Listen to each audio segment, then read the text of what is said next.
ಪಾದರಕ್ಷಿ ಹೊಲಿಯೋದು. ಅವ ಎಲ್ಲಿ ಹೊಲಿತಿದ್ದ ಅಂತ ಕೇಳಿದ್ರ ರೋಡ್ ದಂಡಿಗೆ ಒಂದು ದೊಡ್ಡ ಆಲದ ಗಿಡದ ಬುಡಕು ಕೂತು ತನ್ನ ಕಾಯಕ ಮಾಡ್ತಿದ್ದ, ಪಾದರಕ್ಷಿ ಹೊಲಿತಿದ್ದ. ಹೊಲಿಯುವಂತ ಸಮಯದೊಳಗೆ ಏನು ಮಾಡ್ತಿದ್ದ ಅಂದ್ರ ಮುಪ್ಪ ವಯಸ್ಸಿನ ತಾಯಿ ತಂದೆ ಇದ್ರು, ತಾಯಿ ತಂದೆಗೆ ಮುಂಜಾನೆ ಜಳಕ ಮಾಡಿಸ್ತಿದ್ದ. ಜಳಕ ಮಾಡಿಸಿ ಅವ್ರಿಗೆ ಊಟ ಮಾಡಿಸಿ ಕುತ್ತಲ್ಲಿ ಕರ್ಕೊಂಡು ಹೋಯ್ದು ಹಿಂದ ತಾಯಿ ತೊಟ್ಟಿಲ ಕಟ್ಟಿದ್ದ, ಮುಂದೆ ತಂದೆ ತೊಟ್ಟಿಲ ಕಟ್ಟಿದ. ಇಲ್ಲಿ ಯಾರು ತೊಟ್ಟಿಲ ಕಟ್ಟಿರಲ್ಲ, ಹಂಗ ತೊಟ್ಟಿಲ ಕಟ್ಟಿದ್ದ ಆಲದ ಗಿಡಕ್ಕ ತೊಟ್ಟಿಲ ಕಟ್ಟಿ ಮುಂದ ತಂದೆಗೆ ಹಾಕಿದ್ದ, ಹಿಂಗ ತಾಯಿಗೆ ಹಾಕಿದ್ದ. ಎರಡು ಹಗ್ಗ ತನ್ನ ಹಣಿ ಕಟ್ಕೋತಿದ್ದ. ಹಂಗ ಪಾದರಕ್ಷ ಚಪ್ಪಲ ಹೊಲಿತಿದ್ದ.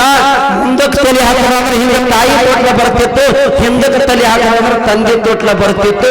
ತನ್ನ ಕಾಯಕದೊಂದಿಗೆ ತಾಯಿ ತಂದೆ ತೊಟ್ಲಾಗ ಹಾಕಿ ತೂಗಿ ಒಬ್ಬ ಸಮಗಾರ ವಂಶದಲ್ಲಿ ಹುಟ್ಟಿರ್ತಕ್ಕಂಥ ರೋಹಿದಾಸ ಜಗತ್ತದೊಳಗ ಸಂತಾಗಿ ಹೋದ ಮಾನವಾದಿಗಳ ಅಂತ ಮಕ್ಕಳು ಹುಟ್ಟಬೇಕು. ಇಂಥ ಮಕ್ಕಳು ಹುಟ್ಟಬೇಕು. ಬಹಳ ನಮ್ಮ ವಿರೂಪಾಕ್ಷಯ್ಯ ಗುರುಗಳನ್ನು ಮಾತು ಹೇಳಿದರು. ಜಗತ್ತಿನ ಸ್ಥಿತಿಗತಿ ಪರಿಸ್ಥಿತಿ ಎಲ್ಲಿ ಬಂದೈತೆ ಅಂದ್ರೆ ಕವಿಗಳ ಕೆಲವೊಂದು ಹಾಡುಗಳು ಬರೆಯಕತ್ತಾರೆ. 2 ನಿಮಿಷ ತಾವು ಗಮನ ವಹಿಸ್ರಿ. ಎಂಥ ಹಾಡುಗಳು ಬರೆಯಕತ್ತಾರಂದ್ರೆ ನಮ್ಮ ಮಕ್ಕಳ ಹಾಡ ಕೇಳಿದ್ರೆ ಸಾಕು, ಅದನ್ನ ಆಟೋಮೆಟಿಕ್ ಅವು ದಾರಿ ಬಿಡ್ಬೇಕು. ಇವೆಲ್ಲ ನೋಡ್ತಿರ್ತೀರಿ, ಅವು ಹೇಳುವಂತ ಅಗತ್ಯ ಇಲ್ಲ. ಅವರ ಗುರುಗಳ ಒಂದು ವಿನಂತಿ ಏನದಂದ್ರೆ ಮಾಧ್ಯಮ ಮುಖಾಂತರ ವಿನಂತಿ ಮಾಡ್ಯಾರ. ಏನು ವಿನಂತಿ ಅದಂದ್ರೆ ಈ ಮಾತು ನಾವು ಹೇಳ್ತಿದ್ದಿಲ್ಲ. ಮುರುಘಾನೂರವರು ಶಾಸ್ತ್ರಿಗಳು, ಇವರು ಕವಿಗಳದಾರ. ಮನಿಮಿ ಮರುವನ ಮಹಾರಾಜರು ಅವ್ರ ಗುರುಗಳದಾರ. ಅವ್ರ ಗುರುಗಳು ನೀ ಮಾಡಿದ ನಿಮ್ಮೆಯನ್ನು ನೀಡಲ್ಲಾಡ ಯಾರಿಗಂತ ಅವ್ರ ಪದ್ಯ ಬರೆದು ಹೋದರು. ಅವ್ರ ಶಿಷ್ಯರು ಇವರು ಅದಾರಂದ್ರೆ ಇವರು ಕವಿಗಳು ಬರೆಯೋದ್ರಿಂದ, ಪದ್ಯಗಳು ಬರೆಯೋದ್ರಿಂದ ದಾರಿ ಬಿಡುವಂತ ಮಕ್ಕಳು ದಾರಿ ಹಿಡಿದು ನಡಿಬೇಕು. ಆ ಮಕ್ಕಳು ಬದುಕನ್ನ ಕಟ್ಕೋಬೇಕು. ಅಂಥವು ಸಾಹಿತ್ಯಗಳನ್ನ ಬರಿಬೇಕಂತ ಗುರುಗಳು ಸುಮ್ಮನೆ ನಮಗೊಂದು ಮನವಿ ಮಾಡ್ಕೊಂಡಾರ. ಅವ್ರ ದೊಡ್ಡ ಗುಣ. ಬಹುತೇಕ ಅವ್ರು ನಮ್ಮ ತಂದೆ ಸ್ವರೂಪಗಳಾದಾರ. ಅವ್ರಿಗೆಲ್ಲರೂ ಜೋರಾಗಿ ಚಪ್ಪಳೆ ತಟ್ಟಬೇಕು. ಯಾಕ ಈ ಮಾತೃ ಹೃದಯ ಅಂದ್ರೆ ತಾಯಿ ಹೃದಯ ಯಾರಲ್ಲಿ ಇರ್ತದೆ ಇಂಥ ಮಾತುಗಳನ್ನು ಬಳಕೆ ಮಾಡಕ್ ಬರ್ತದೆ. ಯಾಕೆ ಈ ಮಾತು ಹೇಳ್ತೀವಂದ್ರೆ ಇಂಥ ಮಾತು ಮುಂದೆ ಇನ್ನೂ ಬೆಳೆದಂಥವ್ರು ನಮ್ಮನ್ನು ಹಿಡ್ಕೊಂಡೆ ಸಂಗೀತಗಾರ ಇರ್ಬೋದು, ನಾವಿರ್ಬೋದು, ಇನ್ನ ನಮ್ಮಿಂದ ಕಲೆಯವರು ಇರ್ಬೋದು, ಇಂಥವ್ರೆಲ್ಲ ಇನ್ನೂ ಒಳ್ಳೆ ಸಾಹಿತ್ಯಗಳನ್ನ ಬರೆದು ಜನಕ್ಕೆ ಒಳ್ಳೆ ಬದುಕುವಂತ ಸಂದೇಶ ಹುಳ್ಳಿ ಅನ್ನುವಂತ ವಿಚಾರವನ್ನ ನಮ್ಮ ಗುರುಗಳು ಹೇಳಿದ್ರು. ಬಹುತೇಕ ನಾನು ನಿಮಗ ಮಾನ್ಯ ಒಳ ಕೂತಾಗಿ ಹೇಳಿನಲ್ರಿ ತಗೊಳ, ನಾ ಸಾಲಿಗೆ ಹೋದವಲ್ರಿ, ಸಾಲಿ ಅಂತ ಗೊತ್ತೇ ಇಲ್ಲ ನನಗೆ. ಸ್ಪಷ್ಟವಾಗಿ ಹೇಳಕತ್ತೀನಿ. ಸುಮ್ಮ ಗುರುಗಳ ಅನುಭವಕ್ಕೆ ತಂದಾರ ನನ್ನ, ಅದನ್ನ ನಂದು ಸ್ವಲ್ಪ ನಿಮ್ಗೆ ಅನುಭವ ಹಂಚಿಕೊಡ್ಬೇಕತ್ತೀನಿ. ನಾ ಎಂದೂ ಸಾಲಿಗೆ ಹೋದವಲ್ಲ.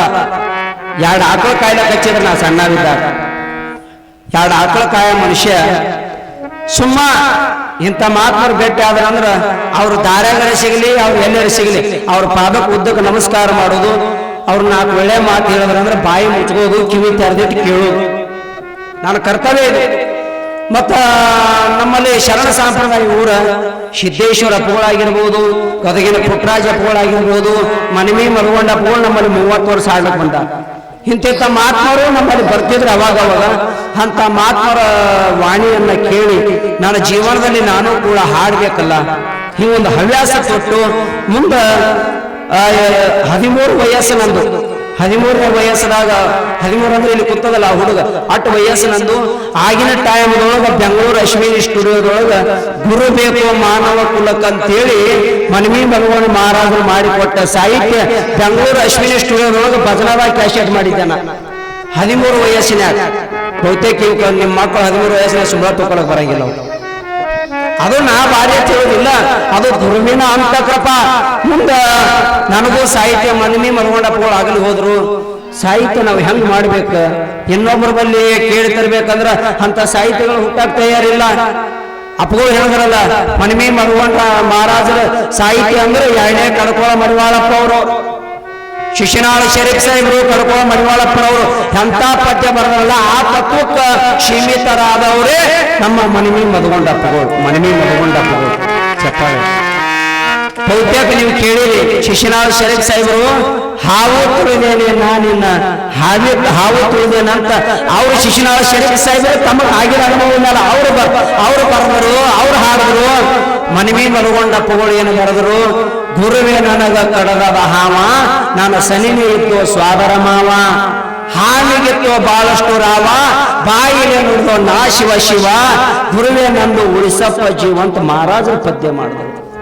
ಹಾವು ಅಂದ್ರೆ ಯಾವಾಗ ಅವರು ಹಾವು ತುಳಿದೇನಂತೇಳಿ ಯಾರ ಮೇಲೆ ಮಾಡ್ಯಾರ? ಅವರು ಶಿಶುನಾಳ ಶರೀಫ್ ಸಾಹೇಬ್ರು. ಅವರು ತಮ್ಮ ಪ್ರಪಂಚ ತನ್ನ ಹೆಂಡತಿ ಮೇಲೆ ಮಾಡಿದ್ರು. ಕರೆ ಇವರು ತಮ್ಮ ತಮ್ಮ ತಮ್ಮ ಇದು ಹೆಂಡ್ರ ಮೇಲೆ ಜೋಡಿಸಿಟ್ರು. ಹ್ಯಾಂಗ ಜೋಡಿಸಿಟ್ರು? ಗುರುವೇ ನನಗ ಕಡದದ ಹಾವ, ನಾನು ಸನಿನೇ ಇದ್ದು ಸ್ವಾದರ ಮಾವ. ಹಾವಿ ಸ್ವಾದರ ಮಾವ ಅದಾನೇನು? ಹಾವ ಅಂದ್ರೆ ಯಾವಾಗ ಹಾವ? ಮನ್ಯಾಗ ಅತ್ಯ ಹಾವಲ್ಲ, ಮಾವ ಹಾವಲ್ಲ ಏನ್ರಿ? ಮನ್ಯಾಗ ಯಾರು ಅಣ್ಣ ಹಾವಲ್ಲ, ತಮ್ಮ ಹಾವಲ್ಲ, ಗಂಡ ಅಲ್ಲ, ಯಾರು ಅಲ್ಲ. ಯಾರ ಹಾವ ಅಂತ ಕೇಳಿದ್ರ ಮನ್ಯಾಗ ಮಾಡ್ಕೊಂಡಕ್ಕೆ ನಿನ್ನ ಮನೆ ತುಳಿದಾಳ ನೋಡ, ಆಕಿನೇ ಒಂದು ಹಾವ. ಈ ಹಾವಿನ ಕೈಯ ಶಿಖರ ಎಲ್ಲರೇ ಡಾಕ್ಟರ್ ಅಂತೇಳಿ ಒಯ್ದು, ವೈದ್ಯರಂತೇಳಿ ಒಯ್ದು ಔಷಧ ಉಪಚಾರ ಮಾಡಿ ಉಳಿಸಕ್ ಬರ್ತದ. ಕರೆ ಈ ಹಾವಿನ ಕೈಯ ಶಿಸ್ತಂದ್ರೆ ಇದು ಎಲ್ಲಿ ಒಯ್ದು ಮಣ್ಣ ಮುಸ್ತದ? ಹೆಣ್ಣಾಗಿ ಉಳಿತಂದ್ರೆ ಉಳಿತ, ಹೆಮ್ಮಾರಿ ಆಯ್ತಂದ್ರ ಈ ಕಡೆ ತಾಯಿ ತಂದೆ ಬಿಡಿಸ್ತು, ಈ ಕಡೆ ಊರು ಬಿಡಿಸ್ತು, ಓಣ್ಯಾನವ್ರು ಬಿಡಿಸ್ತು, ಎಲ್ಲಾ ಬಿಡಿಸಿ ಎಲ್ಲರೇ ದೇಶ ತಿರುಗಾಡಿಸಿ ಒಯ್ದು ಎಲ್ಲಿ ಮುಚ್ಚಿ ಬರ್ತದ. ಇಂಥ ಅನುಭವ ಬಹುತೇಕ ಮನವಿ ಮಹಾರಾಜರು ಇಂಥ ಪದ್ಯ ಮಾಡಿ ಹೋದ್ರು. ಅವ್ರು ಶಿಶು ಮಕ್ಕಳಕ್ಕೆ ನಾವು ಬಾಯಿಲಿ ಹೇಳ್ಕೋದಲ್ಲ, ಬಾಯಿಲಿ ಹೇಳೋದ್ರಿಂದ ಅದು ಕೆಲಸ ಆಗೋ ಮಾತಲ್ಲ.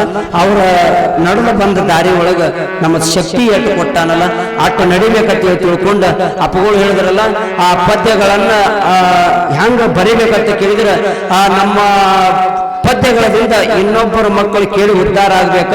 ಅಂತ ಪದ್ಯಗಳನ್ನ ಬರಿಬೇಕಂದ್ರು ಬಹುತೇಕ ನಾನು ಸಾಹಿತ್ಯ 1900 ಸಾಹಿತ್ಯ ಅದಾವ, 100,000 ಸಾಹಿತ್ಯ ಬರೆದಿಲ್ಲ. ಬಹುತೇಕ ಸಂಗೀತ, ಪಾರಿಜಾತ, ಡೊಳ್ಳಿನ ಪದದೊಳಗ ಮತ್ತು ಜೋಗುಳ ಪದದೊಳಗ ಒಟ್ಟ ಇಷ್ಟು ಹಿಡ್ಕೊಂಡು 1900 ಸಾಹಿತ್ಯ ಬರೆದಿನಿ. ಕರೆ ನನ್ನ ಸಾಹಿತ್ಯ ಇಲ್ಲಿವರೆಗೇನು ಏನೋ ತಮ್ಮಂತ ಎಲ್ಲ ಗುರು ಹಿರಿಯರ ಆಶೀರ್ವಾದದಿಂದ ಜಗತ್ತಿನೊಳಗೆ ಮೆರಗಾವ್. ಕರೆ ಈ ಸಾಹಿತ್ಯ ತಪ್ಪಾಗ್ಯಾವಂತ ಯಾರು ಇನ್ನುವರೆಗೆ ಅಂದಿಲ್ಲ ಅನ್ನುವಂತ ಬುದ್ಧಿನೂ ದೇವರು ನನಗ ಅಂತದು ಕೊಡಬಾರ್ದು ಅನ್ನುವಂತ ಆಶೆ ಒಂದೇ ಐತಿ.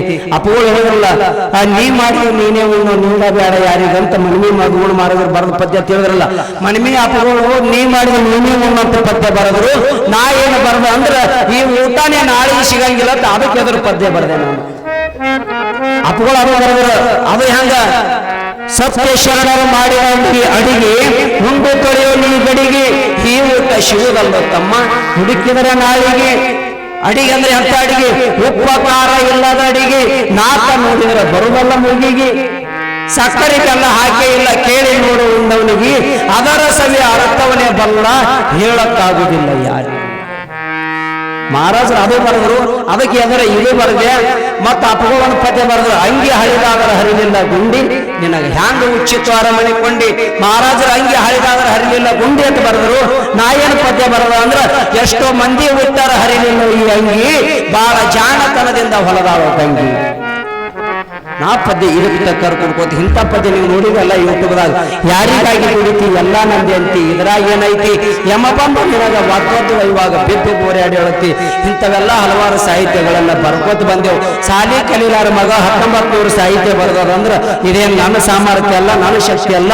ನಾನು ಹಿಂದೆ ಒಬ್ಬ ಗುರು ಯಾರಂದ್ರ ದಸ್ತತ್ ಮಹಾರಾಜ, ವಿದ್ಯಾದ ಗುರು, ನನ್ನ ಮನವಿ ಮಧುಗೊಂಡ ಮಹಾರಾಜ, ಸಂಗೊಳ್ಳಿ ಮಹಾರಾಜನ ಆಶೀರ್ವಾದದಿಂದ ಇವತ್ತು ಈ ಮಗ ಇಂಥ ಬ್ರಹ್ಮ ವೇದಿಕೆ ಬಂದು ಕೂತಾನ. ಬಹುತೇಕ ನಾವು 4 ರಾಜ್ಯ 84 ತಾಲೂಕು ನಮ್ಮ ಗಾಡಿ ತಿರುಗೈತಂದ್ರೆ ಇದೆಲ್ಲ ನಿಮ್ಮೆಲ್ಲರ ತಾಯಿ ತಂದೆ ಆಶೀರ್ವಾದ ಅಂತ ಮಾತನ್ನ ತಿಳಿಸಿಕೊಂಡು ಈಗ ಸಮಯ ಬಹಳ ಆಗಿದೆ. ವಿಶೇಷವಾಗಿ ಈ ಪದ್ಯದ ಅನುಭವ ಯಾಕೆ ಅದನ್ನ ಇಷ್ಟೆಲ್ಲ ಹೇಳ್ಬೇಕಾಯ್ತು ಅಂದ್ರೆ ನೋಡ್ರಿ, ಒಂದು ನುಡಿ ಪದ್ಯ ಈ ಮಟ್ಟಿಗೆ ತಗೊಂಡು ಬರ್ತು ನಮ್ಮನ್ನ. ಊರ ಮುಂದಿನ ಸುಂಕುದ್ರಪ್ಪ ಒಂದ್ 2 ನಿಮಿಷ ಸಮಾಧಾನ ವಿಸ್ರಿ. ಗುರು ಹಲೋ ಹೇಳಿ. ಊರ ಮುಂದಿನ ಬಾವಿ ಯಾರ ತೋಡಿದರೇನ, ಕಾಲ ಜಾರಿದ್ರ ಕೈಲಾಸ, ಮನವ ಜಾರಿದ್ರ ವನವಾಸ, ಗಂಡನ ಮನೆಯಾಗ ಭೇದ ನೀ ಬಗೆಬೇಡ. ಎಷ್ಟು ಒಳ್ಳೆ ಮಾತುಗಳನ್ನು ಹೇಳ್ಯಾರ. ಯಾಕೆ ಹೇಳಕತ್ತೀವಿ ಅಂದ್ರೆ ಹೆಣ್ಣು ಹೆಣ್ಣಾಗಿ ನಡಿಬೇಕಂತ ಹೇಳ್ತಿರ್ತಾರ. ಒಂದು ಮಾತು ನಿಮಗ ಎಲ್ಲಾ ಕಡೆಗೆ ಹೇಳಿ ನೀವು ಇನ್ನೊಂದು ಮಾತು ಹೇಳ್ತೀನಿ ನಿಮಗ. ಇಲ್ಲಿ ಲಿಂಗಮ್ಮ ತಾಯಿ ಲಗ್ನವಲ್ಲಂತೇಳಿ ಈ ಲಗ್ನ ಆಗೋಕಿನ ಮುಂಚೆ ಸಂಸಾರಕ್ಕಿಂತ ಮುಂಚೆ ಸಾಧನೆ ಮೊದಲದಂತೇಳಿ ತಿಳ್ಕೊಂಡ ಆಕಿ ಆ ತಾಯಿ ಅಲ್ಲಿ ಕಲ್ಯಾಣ ಪಟ್ಟಣಕ್ಕೆ ಅನುಭವ ಮಂಟಪ ಹೊಂಟಾಳ. ನಮ್ಮ ಮಕ್ಕಳು ಬಹುತೇಕ ನಾವು ಲಗ್ನಕ್ಕೆ ಅವಕ್ಕೆ ಹೊರ ಹುಡುಕಾಡೋದು ಬೇಡ, ತಾವೇ ಕಾಲೇಜ್ದಾಗ ಅಲ್ಲೇ ರೆಡಿ ಮಾಡ್ಕೊಂಡು ಲಗ್ನಾಗಿ ಮನೆಗೆ ಬರಾಕತ್ತ ಬಂದದಲ್ರಿ ನಮ್ಮ. ಅದಕ್ಕೆ ಕೊಡೆಕಲ್ದವ್ರು ಬಬಲಾದೇವ್ರು ಹೇಳಿದ್ರು, ಏನ್ ಹೇಳಿದ್ರು? ಹಗರ ಕಾಲ ಜಗಕ್ಕ ಬಂದಿತ್ತಣ್ಣ, ಹಗೆಹರನ ಕೋಪ ಜಗದ ಪ್ರಾಣಿಗಿಂತ ಮೇಲಾಯಿತಣ್ಣ, ಹುಲ್ಲ ಕಲ್ಲಿಗೆ ಜಗಳ ಹತ್ತಿತ್ತಣ್ಣ, ಹುಲ್ಲೆದ್ದು ಹೊಡ್ಯಾಗ ಕಲ್ಲ ಪುಡಿ ಪುಡಿ ಆದಿತ್ತಣ್ಣ, ಹಾಲ ಹೊತ್ತ ಮಾರಿತಣ್ಣ, ದಾರು ಕುತ್ತ ಮಾರಿತಣ್ಣ, ಅಣ್ಣ ತಂಗಿಗೆ ಕಂಕಣ ಕಟ್ಟು ಕಾಲ ಬಂದಿತ್ತಣ್ಣ, ಕುಂಬಳ ಸೊಟ್ಟಿ ಒಳಗ ಮುಂದ ಒಂದ್ ದಿವಸ ನೀರು ಕುಡಿತೀರಣ್ಣ, ಹಾಲ ಹೊತ್ತ ಮಾರಿತಣ್ಣ, ದಾರು ಕುತ್ತ ಮಾರಿತಣ್ಣ, 2044 ಇಸ್ವಿಯಾಗ ಬೆಂಕಿ ಮಳೆ ಆದಿತ್ತಣ್ಣ, 2054 ಇಸ್ವಿಯಾಗ ಅಪ್ಪ ಮಗನಿಗೆ ಹೇಳ್ತಿ ಒಬ್ಬಕ್ಕಿನೇ ಇರುತ್ತಾಳ. ನಾ ಹೇಳಕತ್ತಿಲ್ಲ ಕೊಡೆಕಲ್ದವ್ರು ಬಬಲಾದವ್ರು ಅವಾಗ ಸಾರಿ ಹೋಗ್ಯಾರ. ಅದು ಇವಾಗ ನಮ್ಮ ಕಾಲೇ ನೋಡುದು ಬಂದದ. ಇದು ಲಕ್ಷ್ಯ ಇಟ್ಕೊಂಡು ನಾವು ಹೇಳುದು. ಇವಾಗ ನಮ್ಮ ಮಕ್ಕಳು ಶಾಲೆಗೆ ಹೋಗ್ಯಾವ ಅಂದ್ರೆ ಹಂಗ ಬರ್ತಾವತ್ತು ನಮಗ್ ಸಾಧ್ಯ ಇಲ್ಲ, ನಂಬಕ್ ಸಾಧ್ಯ ಇಲ್ಲ. ಈ ಹೋದ ಮಕ್ಕಳು ಮತ್ತೆ ಹೊಳೆ ಹಂಗ ಬರ್ತಾವ ನಮಗೆ ಗೊತ್ತಿಲ್ಲ. ಜಗತ್ತಿನೊಳಗ ಈ ದಾನಮ್ಮ ತಾಯಿ ಇತಿಹಾಸ ಹೇಳಕ್ಕೆ ಏನು ಕಾರಣದ? ಆ ತಾಯಿ ತನ್ನ ಮನ್ಯಾಗ ಲಗ್ನ ಮಾಡ್ತೀವ ಅಂತ ಅವ್ರು ಮಾತಾಡ್ಯಾರ. ಈ ತಾಯಿ ನಮ್ದು ಇನ್ನ ಸಾಧನೆ ಮುಂದದ ತಿಳ್ಕೊಂಡು ಲಗ್ನಕ್ಕಿನ ಮುಂಚೆ ನಾನು ಸಾಧನೆ ಮಾಡ್ಬೇಕಂತ ಆ ತಾಯಿ ಕಲ್ಯಾಣ ಪಟ್ಟಣಕ್ಕೆ ಹೊರಟಾಳ. ಅಷ್ಟೇ ಅಲ್ಲ, ಹೆಣ್ಣು ಮಕ್ಕಳೊಳಗೆ ಬಹಳ ಜನ ಆಗಿ ಹೋದ್ರು. ಸತ್ಯವಾನ ಸಾವಿತ್ರಿ ನಿಮಗೆಲ್ಲ ಗೊತ್ತದ. ಸತ್ಯವಾನ ಸಾವಿತ್ರಿ ಹಂಗ ಯಮರಾಜ ಹೇಳಿದ್ದ ಒಂದು ಮಾತು ಹೇಳ್ತೀನಿ, ಲಕ್ಷ್ಯ ಇಟ್ಕೊಂಡು ನಿಮಗೆಲ್ಲ. ಯಮರಾಜ ಹೇಳಿದ್ದ ಏನಂತ ಹೇಳಿದ ಅಂದ್ರೆ, ಸತ್ಯವಾನ ಸ್ವಾದರ ಮಾವ ಸಾವಿತ್ರಿ ಇದ್ರು. ಯಮರಾಜ ವಯ್ಯಾಗಿದ್ದೀನಿ ಯಾರಿಗೆ? ಸತ್ಯವಾನ ಸ್ವಾದರ ಮಾವ ಸಾವಿತ್ರಿ ಸ್ವಾದರ ಮಾವ. ಮುಂದ ಸ್ವಾದರ ಮಾವ ಕೊಟ್ಟು ಲಗ್ನ ಮಾಡ್ಬೇಕಂತ ಸಾವಿತ್ರಿಗೆ ಸತ್ಯವಾನಗ ಎಂಗೇಜ್ಮೆಂಟ್ ಮಾಡಿದ್ರು. ಮಾಡಿದ ಬಳಿಕ ಒಮ್ಮೆ ನಾರದ ಮಹರ್ಷಿಗಳು ಹೈದು ಹೊಂಟಿರು. ಹೈದು ಹೋಗಿ ಹೇಳಿದಾಗ ನಾರದ ಮಹರ್ಷಿಗಳು ಹೇಳ್ತಾರ, ಯಾರಿಗೆ ಹೇಳ್ತಾರ? ಸಾವಿತ್ರಿ ಹೇಳ್ತಾರ, ಯವಾ ಸಾವಿತ್ರಿ, ನಿನ್ನ ಸ್ವಾದರ ಮಾವ ಸತ್ಯವಾನನ ಲಗ್ನ ಆಗ್ಬೇಕಂತ ಹೊಂಟಿ ಮಗಳ. ಆದ್ರೆ ನಾವನ್ನ ಮಾತು ಹೇಳ್ತೀನಿ, ಕೇಳ್ತೀಯೇನು? ಏನದು ಹೇಳ್ರಿಪ್ಪ? ಏನಿಲ್ಲ, ನಿಮ್ಮ ಸ್ವಾದರ ಮಾವ ಸತ್ಯವಾನ ನೀ ಲಗ್ನ ಆದ ಕೂಡಲೇ ಲಗ್ನ ಆದ 1 ವರ್ಷಿಗೆ ಒಂದೇ ದಿವಸ ಕಡಿಮೆ ಇರ್ತದ, ಅವತ್ತೇ ನಿನ್ನ ಗಂಡ ಸಾಯ್ತಾನ. ಹೀಗಂದ್ರೆ ಯಾರು ಲಗ್ನ ಮಾಡ್ಕೊಂಡಿರಿ ಸಾಯ್ತಾನಂದ್ರ ಆಗಿರ್ಲಿ, ಆಗಲ್ಲ. ಅವಾಗ ಸಾವಿತ್ರಿ ಹೇಳ್ತಾಳ, ಯಪ್ಪ ಗುರುಗಳೇ, ಇದು ಏನು ಕಾರಣ ಅಂದಾಗ, ಇದು ನಿನ್ನ ಪ್ರಾರಬ್ಧದ ಭೋಗದೊಳಗೆ ಬರದದ ತಂಗಿ, ನಾ ಅದಕ್ಕಾಗಿ ನೀನು ಮುನ್ನೆಚ್ಚರಿಕೆ ಮಾಡಿಕೊಟ್ಟು ಹೋಗಲಕ್ಕೆ ಬಂದೀನಂದ್ರೆ ನಾರದ ಮಹರ್ಷಿಗಳು. ಅವಾಗ ನಾರದ ಮಹರ್ಷಿಗಳ ಮಾತು ಕೇಳತ್ತಾಳ, ಯಪ್ಪ ಗುರುಗಳೇ, ಮುಂದಿನ ಎಚ್ಚರಿಕೆ ಹಿಡಿಯುತ್ತಾವು, ತುಂಬಾ ಧನ್ಯವಾದ ಅಂತ ಹೇಳಿ ಪಾದ ಮುಟ್ಟು ನಮಸ್ಕಾರ ಮಾಡಿದಳು. ಮುಂದ ಸಾವಿತ್ರಿದು ಸತ್ಯವಾನದ ಲಗ್ನ ಆಯ್ತು. ಲಗ್ನ ಆದ ಬಳಿಕ ಮುಂದ ಪ್ರಪಂಚ ಮಾಡ್ಬೇಕಾಗಿತ್ತು. ಅವಾಗ ಸಾವಿತ್ರಿ, ನಾನು ಗಂಡ 1 ವರ್ಷ 1 ದಿನ ಕಮ್ಮಿ ಇರ್ಲಕ್ಕಾಗಿ ಸಾಯ್ತಾನ, ನಾ ಸಂಸಾರ ಮಾಡ್ಬೇಕು, ನಾ ಇವನ್ ಸಂಗಟ ಮಕ್ಕಳಿಡ್ಬೇಕು, ಇಂಥದ್ದೇನು ಕನಸಿಲ್ಲ. ನನ್ನ ಗಂಡ ಯಾವಾಗ ವರ್ಷಿಗೆ 1 ದಿನ ಕಡಿಮೆ ಇರ್ಲಕ್ಕಾಗಿ ಸಾಯ್ತಾನ, ಅವತ್ತು ಯಮನ ಸಂಗಟ ಹೋರಾಡಿ ನನ್ನ ಗಂಡನ ಪ್ರಾಣ ಉಳಿಸ್ಬೇಕು ಅನ್ನೋದು ಆಕಿನ ತಲೆ ಒಳಗೆ ಗೊತ್ತು ಬಿಡುತ್ತು. ಆಕಿನ ತಲೆ ಒಳಗೆ ಗೊತ್ತು. ಅವಾಗ ದಿನನಿತ್ಯ ದಿನ ಎಣಿಸಲ್ಕತ್ತು. ಲಗ್ನ ಆದಾನ ಹಿಡ್ಕೊಂಡ 30 ಉಣ್ತಿಳು, 2 ಹೊತ್ತು ಉಪವಾಸ ಬೀಳ್ತಿದ್ದಳು. ಲಗ್ನ ಆದಾನ ಹಿಡ್ಕೊಂಡು ಯಾವಾಗ ದಿನ ಬರ್ತಾವಂತ ದಿನ ಎಣಿಸ್ತಿದ್ದಳು. ಇನ್ನ ವರ್ಷಿಗೆ 1 ದಿನ ಕಡಿಮೆ ಇತ್ತು. ಮುಂಜಾನೆ ಎದ್ದ ಸತ್ಯವಾನನ ಕಾಯಕ್ಕೆ ಏನಿತ್ತು ಅಂದ್ರ ಕಟ್ಟಿಗೆ ಕಡ್ಕೊಂಡ್ ಬಂದ ಬಡತನ ಸಂಸಾರ ಇತ್ತು ಸತ್ಯವಾನಂದ.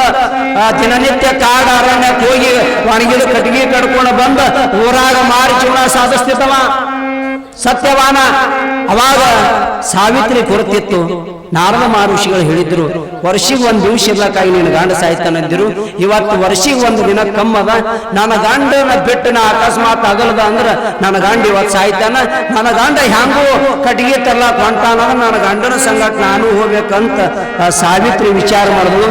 ಮುಂಜಾನೆ ಕಟ್ಟಿಗೆ ಕೊಡ್ಲಿ ತಗೊಂಡ ಸತ್ಯವಾನ. ಅವಾಗ ಸಾವಿತ್ರಿ ಹೇಳ್ತಾಳ, ಸ್ವಾಮಿ ಇವತ್ತು ನಾನು ಬರ್ತೀನಿ ನಿನ್ನ ಸಂಗಟ. ನಾನು ಬರ್ತೀನಂದ. ಅವಾಗ ಸತ್ಯವಾನ ತಾನ, ಸಾವಿತ್ರಿ ನೀನ್ ಎಲ್ಲರ ಕಾಲ ಬಿಸಿಲಾಗಿದ್ದಕ್ಕೆಲ್ಲ ನೀನು ನಿನ್ನ ಅಂಗಾರಿ ತವರ ಮನೆ ಒಳಗ ಕೂಗಲು ಬಂದಾವ, ಆ ರೀತಿ ನನ್ನ ಬೆಳೆಸ್ಯಾರ. ಇವತ್ತು ನಾ ನಿನ್ನ ಲಗ್ನ ಮಾಡ್ಕೊಂಡು ಒಯ್ದು ನಿನಗ ಕಟ್ಟಿಗೆ ತರ್ಲಕ್ಕ ಕಾಡರನ್ನ ಕರ್ಕೊಂಡು ಹೋಗ್ಲೇನು, ನೀ ಬರಬೇಡ, ನಾ ಒಬ್ಬನೇ ಹೋಗಿ ತರ್ತೀನಿ ಅಂದಾಗ ಅವಾಗ ಸಾವಿತ್ರಿ ಅತ್ತಾಳ, ಸ್ವಾಮಿ ಇವತ್ತ ದಿನನಿತ್ಯ ನೀವು ಹೋಗಿ ಒಂದು ಹೊರಗೆ ಕಟ್ಟಿಗೆ ತರ್ತೀರಿ, ಒಂದೇ ದಿವಸ ಪೂಜೆನ ಆಗಕತ್ತದ, ಇವತ್ತಿಬ್ರು ಕಲ್ತು ಹೋಗನಿ, ಹೋಗಿ 2 ಹೊರಗೆ ಕಟ್ಟಿಗೆ ತಂದೇವಂದ್ರೆ 2 ದಿನ ಪೂಜೆನ ಆಗ್ತದ ಅಂತ ಗಂಡ ಹೇಳಕತ್ತಾಳ. ನೀ ಸಾಹಿತ್ಯ ಅಂತ ಆಕಿಗೆ ಬರ್ತದ, ಅವನಿಗೆ ಗೊತ್ತಿದ್ದಿಲ್ಲ, ಅವನಿಗೆ ಹೇಳಕ್ ತಯಾರಿಲ್ಲ, ಅವನಿಗೆ ಹೇಳಕ್ ತಯಾರಿಲ್ಲ. ಅವಾಗ ಗಂಡ ತಾನ, ನೀ ಬರಬೇಡ ನಾವು ಒಬ್ಬನೇ ಓದಿನ ತಾನ. ಆದರೂ ಸಾವಿತ್ರಿ ಗಂಡ ಮುಂದಾದ ಹಂಗೆ ಹಿಂದೆ ಬೆನ್ನ ಹತ್ತಿ ಬಿಟ್ಟಳು. ಕೆಟ್ಟ ಕಾಡರಣ್ಯದೊಳಗೆ ಹೋಗಿ ಒಣಗಿದ ಕಟ್ಟಿಗೆ ಕಡಿಬೇಕಂತ ಸತ್ಯವಾನ ಗಿಡ ಹೆಬ್ಬ್ಯಾನ. ಸಾವಿತ್ರಿ ಕೆಳಗೆ ನಿತ್ತಾಳ. ಅವಾಗ ಯಮರಾಜ ಬಂದು ಅವ ಮ್ಯಾಲ ನಿತ್ತ ಗಿಡಕ್ಕೆ ಕಡಿತಿದ್ದ ಒಣಗಿದ ಗಿಡ. ಸತ್ಯವಾನ ಸಾವಿತ್ರಿ ಕೆಳಗೆ ನಿತ್ತಾಳ. ಯಮರಾಜ ಬಂದು ಹಗ್ಗ ಒಗೆದು ಬಿಟ್ಟ, ಅವ ಅಲ್ಲೇ ನೆಲಕ್ಕೆ ಬಿದ್ದ. ಅವಾಗ ಬಡ್ದಾಡಕತ್ತ, ನೀರ ಅಡ್ಲಕತ್ತ. ಅವಾಗ ಸಾವಿತ್ರಿ ನೀರು ತರಬೇಕಂತ ಅಲ್ಲೇ ಅಡವಿ ಅರಣ್ಯದಾಗ ಹುಡುಕ್ಯಾಡ್ಕೋತ ಹೋಗಿ ನೀರು ತರಲಕ್ ಹೋಗ್ಯಾಳ. ಆಕೆ ನೀರು ತುಂಬಿಕೊಂಡು ಬರಟ್ಲೆ ಈಗಿನ ಗಂಡನ ಪ್ರಾಣ ತಗೊಂಡು ಯಮರಾಜ ಹೊಂಟು ಬಿಟ್ಟಿದ್ದ, ಹೋಗಿ ಬಿಟ್ಟಿದ್ದ. ಅವಾಗ ಹಂಗಾರ ಓಡಿ ಬರ್ತಾಳ, ಓಡಿ ಬಂದು ನೋಡ್ತಾಳ, ತನ್ನ ಗಂಡನ ಪ್ರಾಣ ಹೋಗಿ ಬಿಟ್ಟದ. ಅವಾಗ ಸಾವಿತ್ರಿ ತಾಳ, ನನ್ನ ಗಂಡನ ಪ್ರಾಣ ಯಮನೆ ಬಂದು ಒಯ್ದಾನ, ಖರೆ ಅವ ಎಕ್ಕಡಿದ ಬಂದ, ನಾ ಇದೇ ದಾರಿ ಹೊಂಟು ಬಂದಿನಿ, ಅವ ಎಕ್ಕಡಿದ ಬಂದ, ಆ ನಂಗಾರ ಬೆಟ್ಟ ಅವನೇ ಯಮರಾಜ ಇದ್ದಿರ್ಬೇಕು, ಬಹುತೇಕ ನಾ ಅವಸರದಾಗ ಅವನಿಗೆ ನೋಡ್ಲಾರ್ದೆ ಬಂದ ಅಂತ ಹೇಳಿ ಮತ್ತ ಅಲ್ಲೇ ಗಂಡನ ಬಿಟ್ಟು ತಿಗಿ ಓಡಿ ಹೋಗಿ ಯಮರಾಜ ಹೊಂಟಿದ್ದ. ಯಮರಾಜನ ಮುಂದ ತನ್ನ ಶರ ಒಡ್ಡಿ ಉದ್ದಕ್ಕೆ ಬಿದ್ದಳು. ಅಣ್ಣ ಯಾಕವ ಅಣ್ಣ, ಲಗ್ನಾಗಿನ 1 ವರ್ಷ ಐತಣ್ಣ, ನನ್ನ ಗಂಡನ ಪ್ರಾಣ ನೀ ಕಿತ್ಕೊಂಡು ಹೊಂಟಿ ಅಂದ್ರೆ ನನ್ನ ಮುತ್ತೈತನ ಭಾಗ್ಯ ಹೆಂಗಣ್ಣ, ನನ್ನ ಮುತ್ತೈತನ ಭಾಗ್ಯ ಹೆಂಗಣ್ಣ ಕೇಳಕತ್ತಾಳ. ಸಾವಿತ್ರಿ ಕಣ್ಣಾ ನೀರು ತಂದು ಅಳ್ಳಕತ್ತ. ಅವಾಗ ಯಮರಾಜ ಹೇಳ್ತಾನೆ, ಯವಾ ನಿನ್ನ ಗಂಡನ ಹಣಿ ಬರದಲ್ಲಿ ಹಂಗ ಬರದದ, ಅವನಿಗೆ ಅವನ ಪ್ರಾಣನ ಕಿತ್ಕೊಂಡು ಹೋಗ್ಬೇಕಾಗ್ಯದ, ಆದ್ರ ನಿನ್ನ ಗಂಡನ ಪ್ರಾಣ ಒಂದು ಬಿಟ್ಟು ನೀ ಏನ ಕೇಳ್ತಿ ಕೇಳು, ಕೇಳಿದ ಕೊಡ್ತೀನಿ, ಕರೆ ಆದ್ರ ನಿನ್ನ ಮುತ್ತೈತನ ನಿನ್ನ ಗಂಡನ ಪ್ರಾಣ ನೀ ಕೇಳಬೇಡ, ಇವೆರಡು ಬಿಟ್ಟು ಕೇಳಂದ. ಅವಾಗ ಸಾವಿತ್ರಿ ಬಹಳ ಹುಷಾರಿದ್ದಳು. ಅವಾಗ ಸಾವಿತ್ರಿ ತಳಣ, ನನ್ನ ಮುತ್ತೈತನ ಕೊಡ್ಲಿಕ್ಕಲು ಬಿಡು, ನನ್ನ ಮುತ್ತೈತನ ಕೊಡ್ಲಿಕ್ಕೆ ಬಿಡು, ನನ್ನ ಗಂಡನ ಪ್ರಾಣ ಕೊಡ್ಲಿಕ್ಕೆ ಬಿಡು, ಆದ್ರ ನನಗ ಬೇಡಿಗೆ ಕೊಡ್ತೀನಿ, ನನಗೆ ಮಾತು ಕೊಡು ಅಂದಳು. ಅವಾಗ ಯಮರಾಜ ಸಾವಿತ್ರಿ ಕೈ ಮೇಲೆ ಕೈ ಹಾಕದ, ಮಾತು ಕೊಟ್ಟ. ಅವಾಗ ಕೇಳ್ತಾಳ ಸಾವಿತ್ರಿ, ಏನು ಕೇಳ್ತಿ ಕೇಳ, ಕೊಟ್ಟು ಹೋಗು ನಾನು ಯಮರಾಜ. ಅವಾಗ ಸಾವಿತ್ರಿ ಕೇಳ್ತಾಳ, ಅಣ್ಣ ನನ್ನ ಗಂಡನ ಪ್ರಾಣ ಕೊಡಬೇಡ, ನನ್ನ ಮುತ್ತೈತನ ಭಾಗ್ಯ ಕೊಡಬೇಡ, ಆದ್ರ ನನಗ ಮಕ್ಕಳಾಗುವಂಗ ಆಶೀರ್ವಾದ ಮಾಡಿ ಹೋಗುತ್ತಾರೆ, ಆಶೀರ್ವಾದ ಮಾಡಿ ಹೋಗುತ್ತಾರೆ. ಮಗ ಗಂಡಿಲ್ಲಾರ ಮಕ್ಕಳು ಕೊಡಕ್ ಬರ್ತದೇನ್ರಿ? ಯಮ ನಡಗಲಕತ್ತಾಕಿನ ಮಾತಿಗೆ, ಅಲ್ಲ ಗಂಡ ಮುತ್ತೈತನ 2 ಬಿಟ್ಟು ಕೇಳಂದೀನಿ, ಈಕೆ ಮಕ್ಕಳಾಗುವಂತ ಭಾಗ್ಯ ಕೊಡು ಅಂದಾಳ. ಅಂದ್ರ ಗಂಡಿಲ್ಲಾರ್ದೆ ಈಕೆಗೆ ಹೆಂಗ ಮಕ್ಕಳಾಗ್ತಾವ, ಮತ್ತೆ ನಾ ಗಂಡನ ಕೊಡಬೇಕಾಯ್ತಲ್ಲ ಅಂತ ಯಮ ನಡಗಲಕತ್ತ. ಅವಾಗ ತಂಗಿ ಸಾವಿತ್ರಿ, ನಾನು ಸೋತೆಮ್ಮ, ನೀ ಗೆದ್ದಿ ತಾಯಿ, ಈಗ ನಿನ್ನ ಗಂಡನ ಪ್ರಾಣ ಮತ್ತೆ ಹೊಳೆ ಕೊಡ್ತೀನಂತ ಮತ್ತ ಆಕಿನ ಗಂಡನ ಪ್ರಾಣ ಹೊಳೆ ಕೊಟ್ಟು ಯಮಲೋಕಕ್ಕೆ ಹೋದ. ಗಂಡ ಹೇಳ್ತಿ ಕಲ್ತ ಮನೆಗೆ ಬಂದರು.